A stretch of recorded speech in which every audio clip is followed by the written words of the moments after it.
अनंत उपकारी परम आराध्य प्रभु महावीर को नमन। परम श्रद्धेय आचार्य प्रवर, श्रद्धेया साध्वी प्रमुखा श्री जी, श्रद्धेय मुनिश्री राजगरण जी स्वामी, सादर सभक्ति वंदना।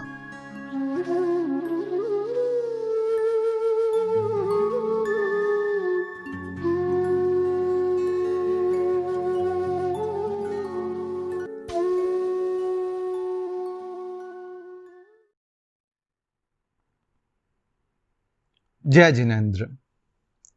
25 बोल की श्रृंखला के अंतर्गत पहला बोल गति 4। गति किसे कहते हैं? सामान्य अर्थ यदि गति का करने का प्रयास करें तो एक स्थान से दूसरे स्थान पर जाना होता है। यहां इसका जो अर्थ किया गया है वह है गति नाम कर्म के उदय से होने वाली जीव की अवस्था विशेष गति कहलाती है। 8 कर्मों में एक कर्म है नाम। जो हमें ये शरीर मिला है, जो हमारा संस्थान है, सहनन है, जो हमारी जितनी भी शारीरिक संरचना बनी हुई है उसमें सब नाम कर्म काम करता है, गोत्र कर्म काम करता है। नाम कर्म से शरीर मिलता है, जो हमारे हड्डियों की बनावट है वह इससे निर्मित होती है। चेहरे की बनावट है, आंखों का पूरा जो हमारा मुंह फेस बना हुआ सारा इसमें यही कार्य करता है। कोई सुंदर होता है, कोई कुरूप होता है, कोई हट्टा कट्टा होता है, कोई पतला होता है, कोई लंबा होता है, कोई कद काठी में छोटा होता है। तो ये सारे कारण बनते हैं गोत्र कर्म के कारण। तो ये समावेश इन कर्मों का रहता है। गोत्र कर्म का अर्थ हो गया क्वालिटी और नाम कर्म हो गया एक सामान्य उसका भेद प्रभेद। आम जैसे जितने भी आम है वो तो हो गए नाम कर्म, और गोत्र कर्म हो गया क्वालिटी। जैसे हापूस उत्कृष्ट कोटि का आम कहलाता है, सबसे अच्छा।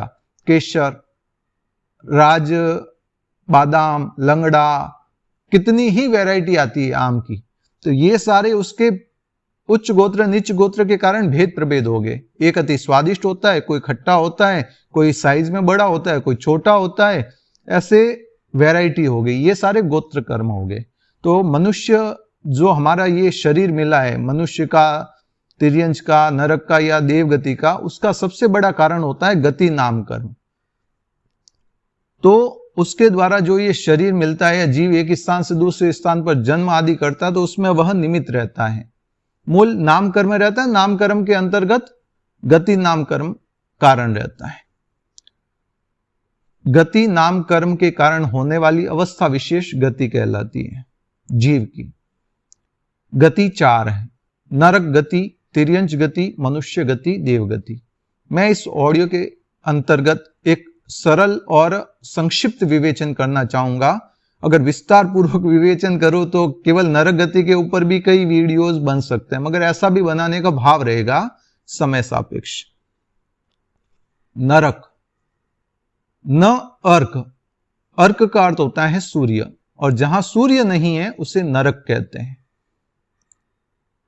जहां जीव अपने किए हुए अशुभ कर्मों का फल भोगते हैं उसे नरक कहते हैं। यह इसका अर्थ होता है। जहां जीव अपने किए हुए अशुभ पाप कर्मों का फल भोगते हैं उसे नरक कहते हैं। नरक 7 होती है: रत्न प्रभा, शर्करा प्रभा, बालुका प्रभा, पंक प्रभा, धूम प्रभा, तमह प्रभा, महातमह प्रभा। ये 7 नरकों के नाम हैं। प्रभा का अर्थ होता है बाहुलता, अधिकता, और रत्न प्रभा का अर्थ है कि पहली नरक जो है वहां पर रत्न जैसे तीखे तीखे पत्थरों की अधिकता है। प्रभा का अर्थ हो गया अधिकता, तो वहां पर तीखे तीखे पत्थर अधिक है, इसलिए उसका नाम दे दिया रत्न प्रभा। शर्करा प्रभा, शर्करा का अर्थ होता है कंकर, जहां कंकरों की अधिकता है उस नरक का नाम है शर्करा प्रभा। बालू का प्रभा, बालू का अर्थ हो गया बालू रेत, जो राजस्थान में होती है ना, बालू रेगिस्तान के अंतर्गत। तो जहां उस बालू की रेत की अधिकता है उसे बालू का प्रभा कहते हैं। पंक का अर्थ होता है कीचड़, जहां मल मूत्र, हाड़ मांस, मल रुधिर आदि की अधिकता होती है, जहां कीचड़ गंदगी अधिक होती है, विषैले तत्वों की अधिकता होती है, उससे पंक प्रभा कहते हैं। धूम प्रभा, धूम का अर्थ होता है धुआं, जहां जहरीले विषैले जो धुएं होते हैं उसकी बहुलता होती है, उसे धूम प्रभा कहते हैं। तमह प्रभा, तमह का अर्थ होता है अंधकार, जहां अंधकार की अधिकता होती है उसे तमह प्रभा कहते हैं। और 7वीं नरक का नाम है महातमह प्रभा, जहां भयंकर अंधकार है उसे महातमह प्रभा कहते हैं।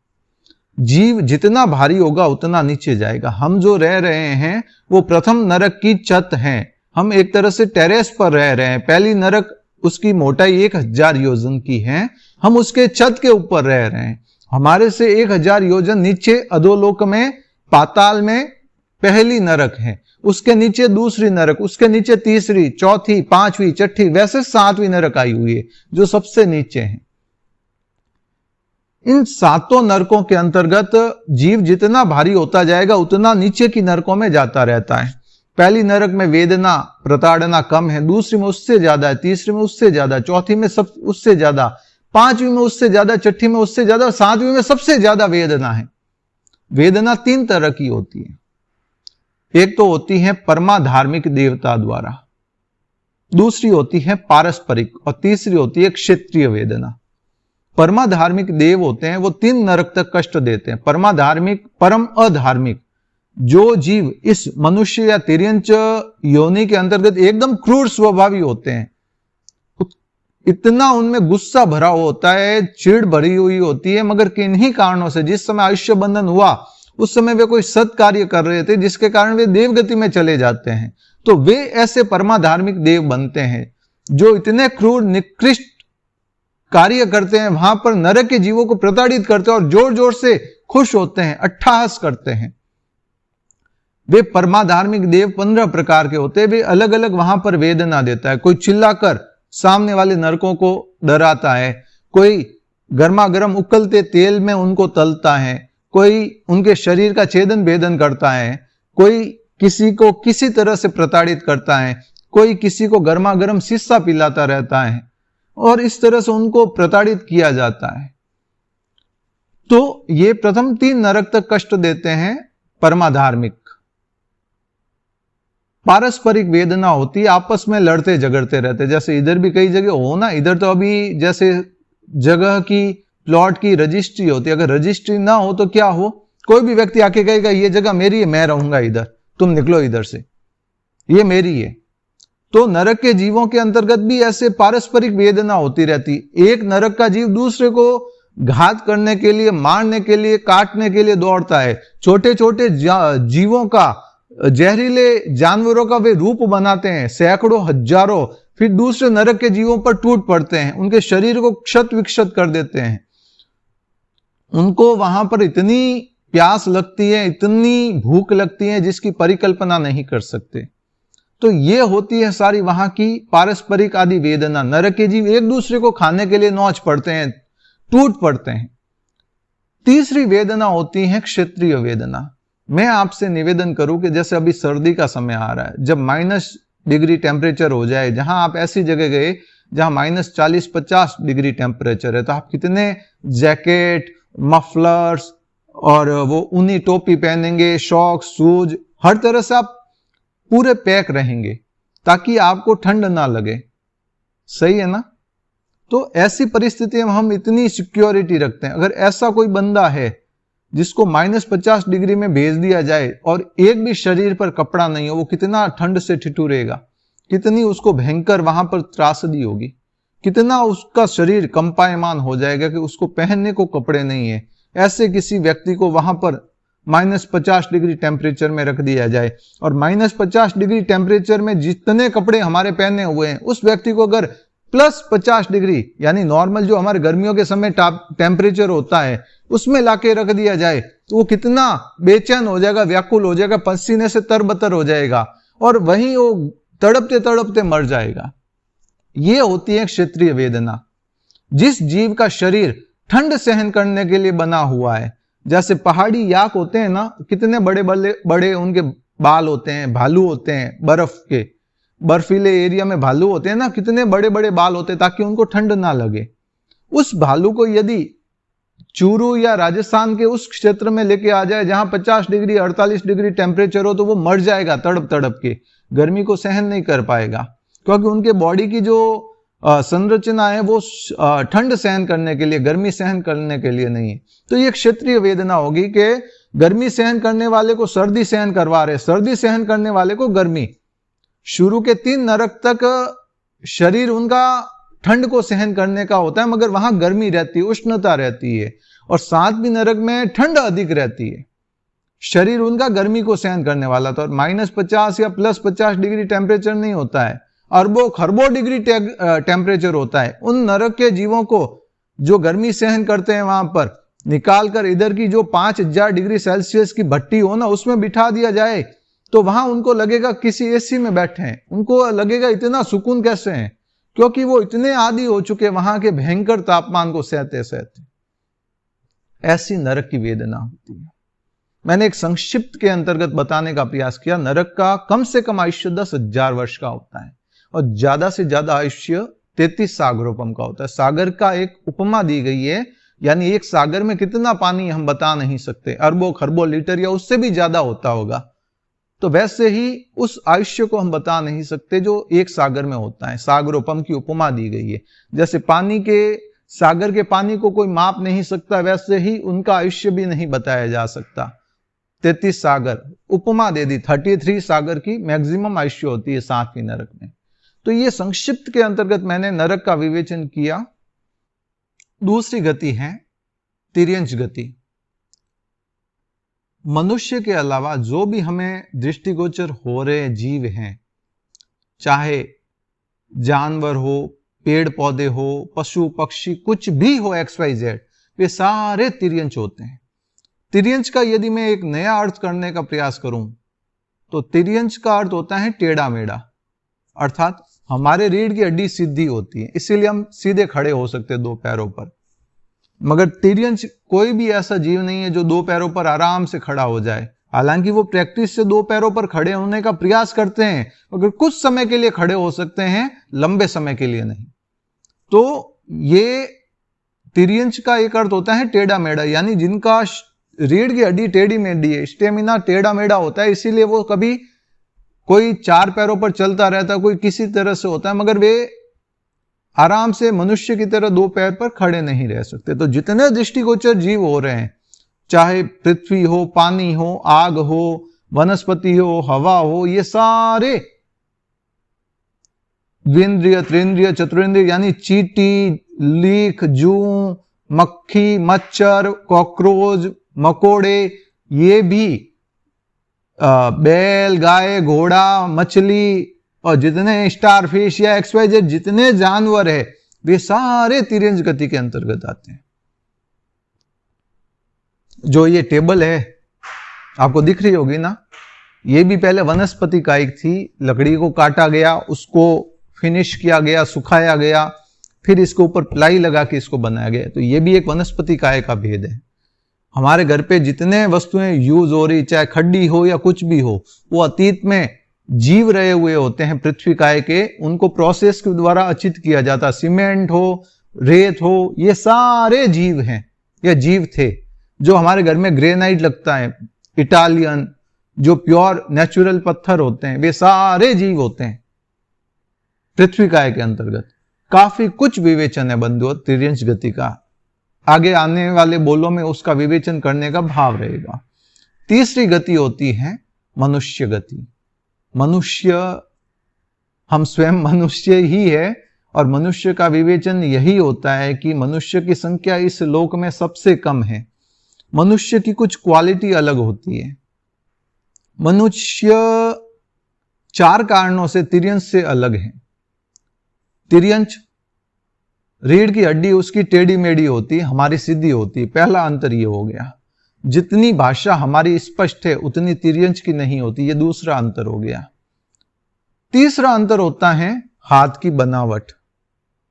4 अंगुलियां एक तरफ, 5वां अंगूठा एक तरफ है। आपने जानवर कोई भी ऐसा नहीं देखा होगा जिसके हमारी तरह हाथ होते हैं।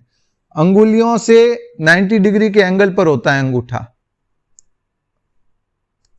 तो ये तीसरा फर्क हो गया। इसीलिए हम किसी चीज को पकड़ सकते हैं। तिर्यंच जानवर किसी चीज को पकड़ने के लिए उनको सपोर्ट नहीं मिलता, हमें सपोर्ट मिलता है।